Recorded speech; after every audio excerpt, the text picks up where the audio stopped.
Hey everybody, welcome back. It's Business, and we're going to talk a little bit about fundamentals with this user video that we'll be doing today. So a lot of different clips that I want to get into here because mainly they've been sitting on my hard drive for a while. And CitizenSoldier here, this is about I think a 2-month-old clip, and I've been sitting on it for a hell of a long time, obviously. He's putting on a show here. He's schooling these guys on how to maneuver with a battleship, and he just dodges wave after wave after wave in this match. And the thing is, this is a losing effort, and throughout the entire match, I mean, even though he loses and he manages to survive, but he doesn't get hit by a single enemy torp this match, and that's pretty goddamn amazing considering how many of these torps were sent at him. I would love to know the count, because obviously now I can't watch the whole replay again, but you know, it just goes to show you that some anticipation and obviously a lot of luck too, because I mean, you could be as good as you can be and, you know, have the fastest rudder shift and all that stuff. Sometimes you're just gonna get caught by a torpedo. But when you're expecting things, when you're anticipating it, if you're in a position that makes it more difficult to be hit by torpedoes, such as all these guys chasing him, you know, it's a much easier task to deal with, you know. So having all these, I mean, look at this, he's got 3 destroyers behind him, one of them ahead of him. You know, there's only so much you're going to be able to do in this situation, but at the very least 3 of these destroyers are behind him, so that's a big plus. And he had those torpedoes just disappear right off his bow, so he got very lucky there.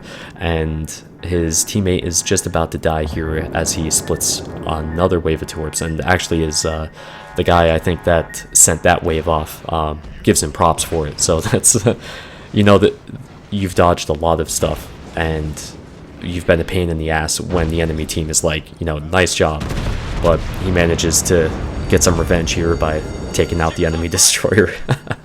But we're going to switch over to still guns in his New Mexico, and this is kind of the opposite. So you're going to see the torp indicator come up right there. He's not hitting Z to back out of this and maneuver his ship, and this is actually something I've only after watching this clip again did I actually really think about it.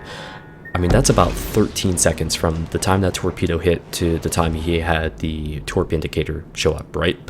And he didn't back out of it. And I'm not picking on still guns. He does a great job in this match of really pressing the enemy and still pushing forward throughout the match. But here, boom, he could have been hit for a hell of a lot of damage. Somehow he bounced everything.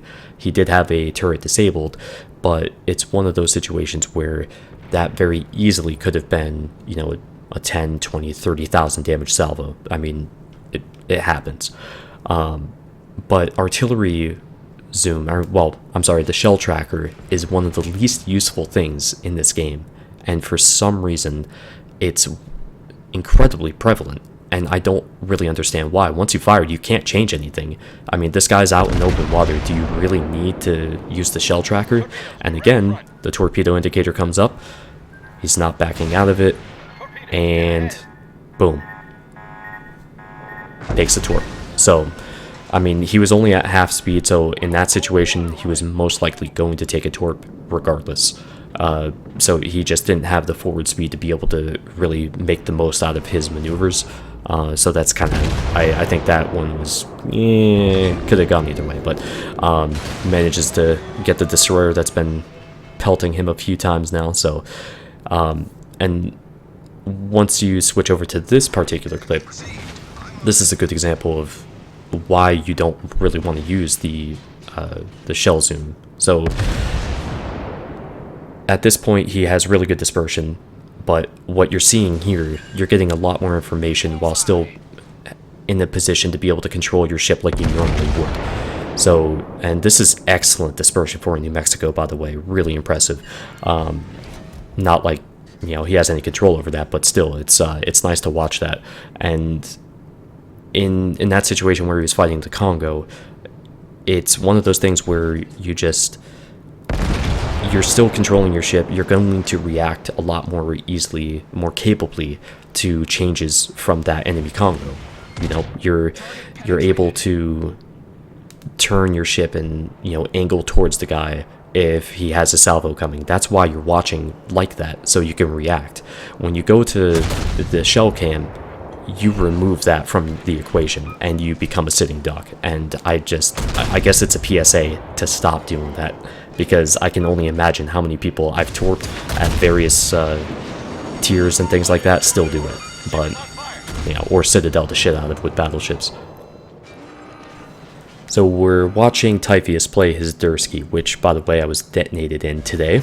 So that really sucked. It was a 0 damage game. Shell came in from a Phoenix. I never even saw it. Just boom, game over. I got flags. Yay. Curiously enough, I've been detonated in the Yamato and the Dursky the same number of times, which is twice. I have been detonated in the Clemson, Nicholas Farragut, and Mahan exactly 0 times. Don't ask me. And I know I just jinxed myself on that, but the enemy Dursky in here walks right into his torps and gets taken out by the gunfire.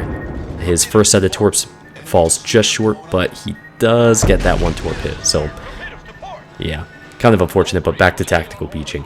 Now, check out this tunnel vision. I mean, this is spectacular. And what you guys don't know is that I actually try to improve myself based off of the replays that you guys send me. And I'm not even joking about that. Basically, this is experience that I get to have without playing. And I get to question myself as far as, hey, is that something that, like, I'm that battleship player? Do I do that? And how can I make sure that I don't end up doing that? So I'm, you know, if I'm going to die, I'm a hard target, or like a hard kill to get no matter what. Or, you know, how do I avoid these situations myself? And, you know, situational awareness as far as spatial awareness, not the perk of situational awareness, is a huge factor in this. I mean, you always have to consider that you're going to get attacked at any moment. I mean, whenever you feel like you're secure, you're not. And he ends up dumping 2 loads of torps into that battleship and taking them out. And sure enough, now there's a Langley over here. I mean, this is a dream for any destroyer captain. You know, having a tunnel vision battleship next to you and then finding the carrier just, you know, a few kilometers outside your torp range and nobody around to stop you. And there is an enemy Miyogi that is heading back this way, as you can see. He's just north of that island to the southwest. Yeah, I think it's, or southeast, something like that. I can't really tell. But he's closing in on the Langley here and lining up his torp run, of course.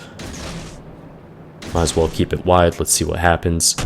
He's going to keep laying into him with the guns. The funny thing is, though, he's likely to take some serious secondary damage here if he's not careful. So he does manage to get only a couple of those torps to hit, though, unfortunately. So he does take a little bit more damage. And, I mean, laugh all you want, but I've seen plenty of carriers take out enemy destroyers with their secondaries, and even at tier 4 and 5. I mean, nothing's funnier than watching a bogue being chased by, like, a Shimakaze, and the Shimakaze getting wrecked, or worse, detonated by one of those shells. I mean, it only has one on the very front and back of the ship. So, and speaking of detonation, ouch. Oh man, I feel that dude's pain. I'm not gonna lie. That, I mean, it's funny, but it sucks. It's only funny when it happens to somebody else. Yeah. So now the other part of the dream scenario here, another battleship. But this one's AFK, or, you know, never loaded in, crashed, whatever the case is, doesn't matter, he's not playing. And this ends up being the highest damage Dursky match I've ever seen. So, yeah, props to Typheous here. Just the right situation, the right place, the right time. So, nice job, man. So, let's take a look at battleships doing battleship stuff, alright? Here's a Nuremberg, and Slap is in his Fuso. And I don't quite understand what it is about Nurembergs doing this type of thing, going broadside to enemy Fusos, but he's gone. Now, Chibster is not about to be outdone here, and sure enough, open water, and there's an enemy Nuremberg going half speed. That's not the way to play it. One shell, and you're out of here. Yikes. And Chibster tends to say sorry and apologize a lot in chat when something like that happens, because it does suck. But now we're going to switch over to Swagger in the Izumo, of all things. And this has to be one of the funniest damn clips I've ever seen in this game. He completely removes an Atlanta from the game. I don't know what he was thinking by being there. Enemy Colorado is being fired upon, and luckily he doesn't take a shitload more damage from that Iowa who had his side. Now, he gets a Citadel on the Colorado, and he's going to pull back to start engaging this broadside Iowa. Now, what's about to happen here could have been easily avoided, because take a look at the minimap, see the direction that the Iowa is in. He's focused too much on offense and not on defense. He's thinking that his armor or the ship is going to save him. I don't know what, or maybe he's just not thinking very much at all. Yeah, you just got cut in half. Instead of turning to his port and going north, angling away, he decides to stay broadside and go south of the island, and he only needs one more salvo from one turret to get a pair of citadels on him again.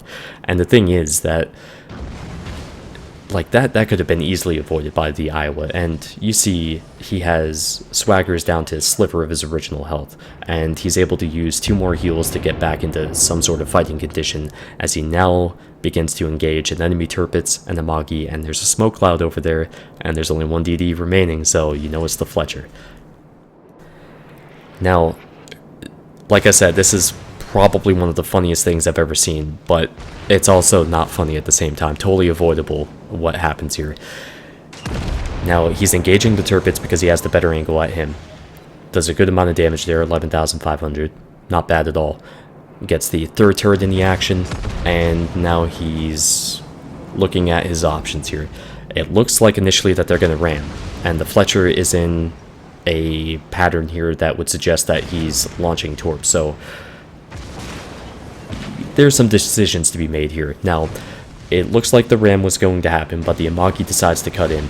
So, Swagger brings his front turrets in, doesn't do any damage. All 6 shells bounce. And it gets really close here. He shoots the Tirpitz, or tries to, but the Amagi takes the hits. The torpedoes are launched, and notice the way the Amagi's moving? So, he brings his turrets around, focuses on the Tirpitz, and check this out. It's like you can feel the anger of this poor Amagi player. Yikes.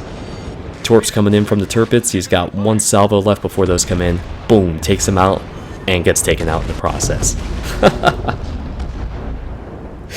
Holy shit, man. That is just remarkable. Alright, so now we're going to take a look at Warmasterchief in his Shimakaze with 2 other Shimakazes in his division. This is probably the most feared division setup you can have in this game. I mean, it's... Look at this coordination that they have. I mean, they're not typing in the chat or anything, so they're certainly using TeamSpeak or, you know, other VoIP programs, but... I mean, that is just... Thinking about the amount of damage potential that's there in the water is just astonishing. The funny part is, though, they don't get the Benson, and he stays alive for a little bit longer, actually. So, and remember that whole thing about the Dursky and that battleship with tunnel vision? This is tier 10. You think people would learn, right? Nah. This Montana?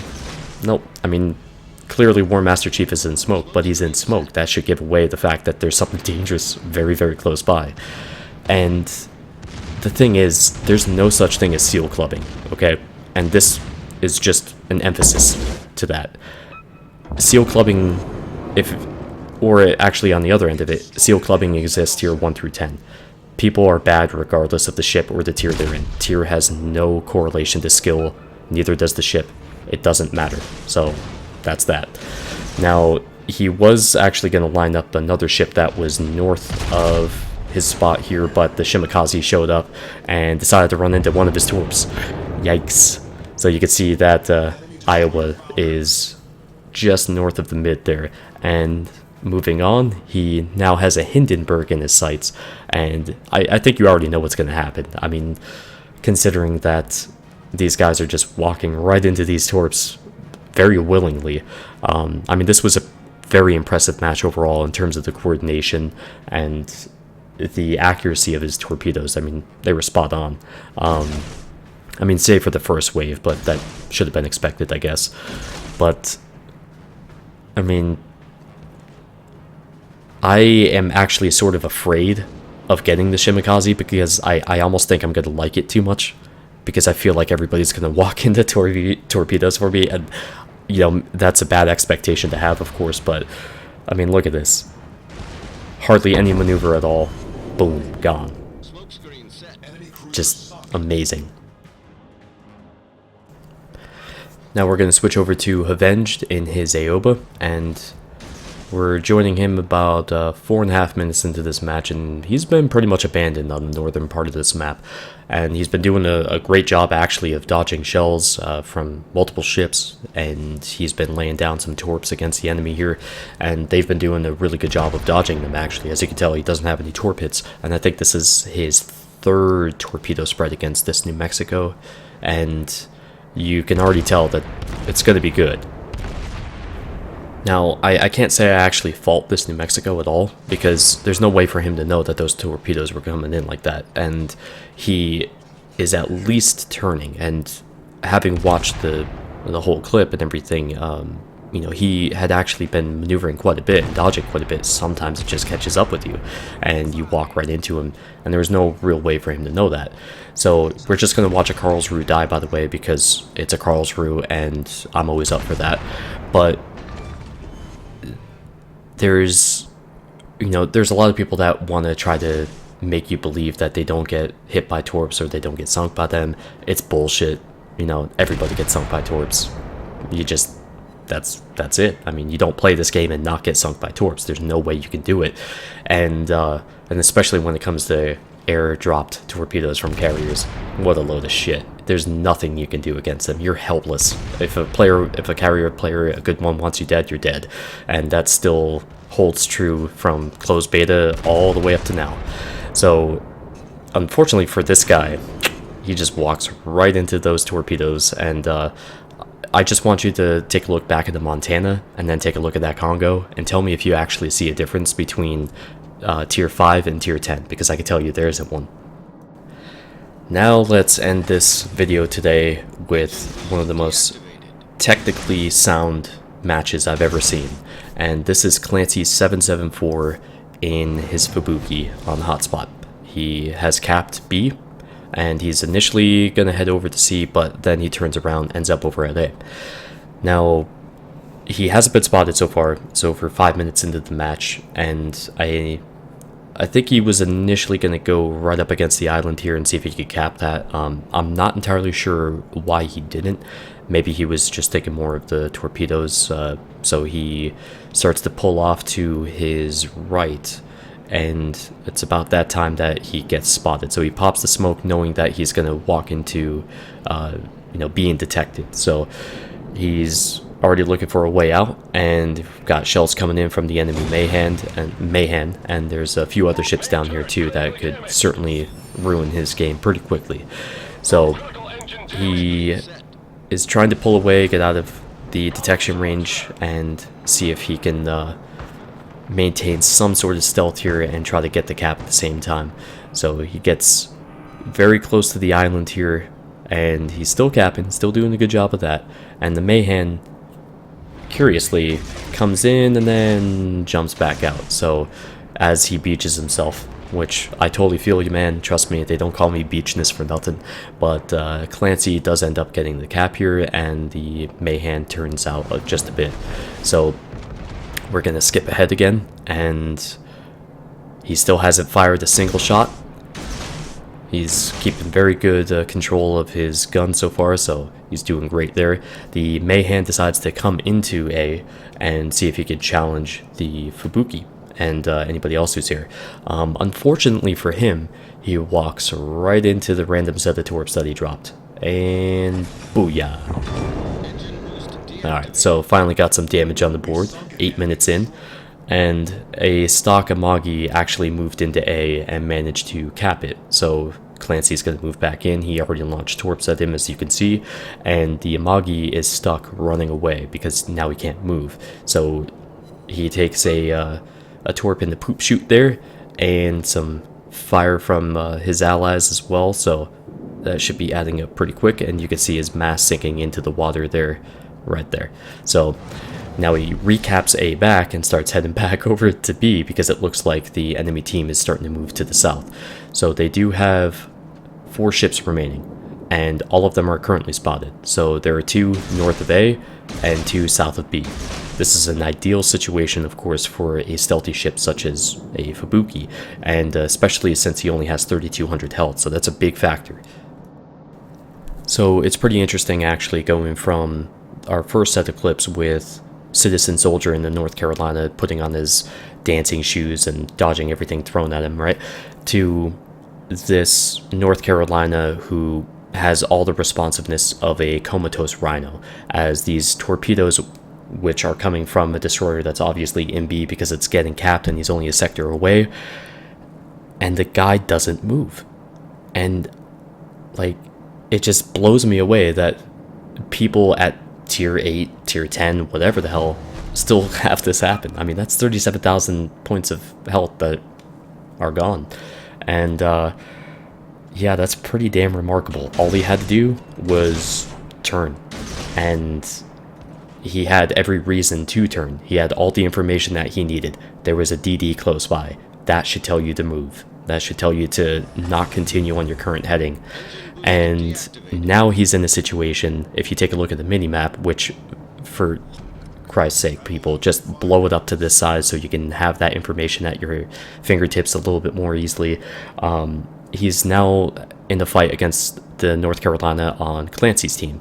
So he can't turn north, but my guess is he's trying to keep all 3 turrets in the fight. And what does that get him? A nice torp in the butt as well. And he's out of the match. It's just a simple fundamental thing, you know?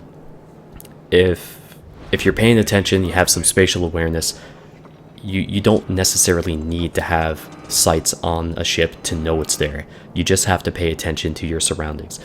Obviously, flags are being capped. You need to react to that as opposed to waiting for torps to come in, you know? So, but Clancy's doing a hell of a job here, and even though he's got 3,200 health, he's going right after this enemy Fubuki, and they have done a great job of staying in this match. I mean, it was actually a really close game the entire time, and Clancy was doing his part to make sure that happened. And he's going to launch a couple spreads of torps here. I'm actually kind of surprised he didn't go with the wide ones, but I mean, obviously it's only going to take 1 hit anyways. He gets his front turret off, couldn't bring his backside around to get both of them off. Sends off his 3rd spread of torps. He almost gets his rear turrets. There we go. Boom. And this is remarkable, by the way. Obviously, it's a double XP weekend and all that stuff, or, his first win of the day. 18,882 XP. All right, 5 flags defended, 5 bases capped. That is incredible. Look at that base XP, 4,200. Holy shit. Hats off to you, man. Very well played. So we may end up having the Russian cruisers introduced on Tuesday. That's at least the rumor I've heard so far, and that sounds appropriate considering we're pretty much at the end of the month as it is. So Kami should be doing his on-stream progression of the Russian cruiser lines, and I should definitely be doing some of that as well. But yeah, expect some content there. But either way, I hope you enjoyed the video today. Kind of just a back to basics type of thing. I would highly suggest taking a look at your own play and just seeing what you can improve. But feel free to leave some comments, and hopefully I'll see you on the stream or just back here in the YouTube comment section. But take care, guys, and I'll see you next time.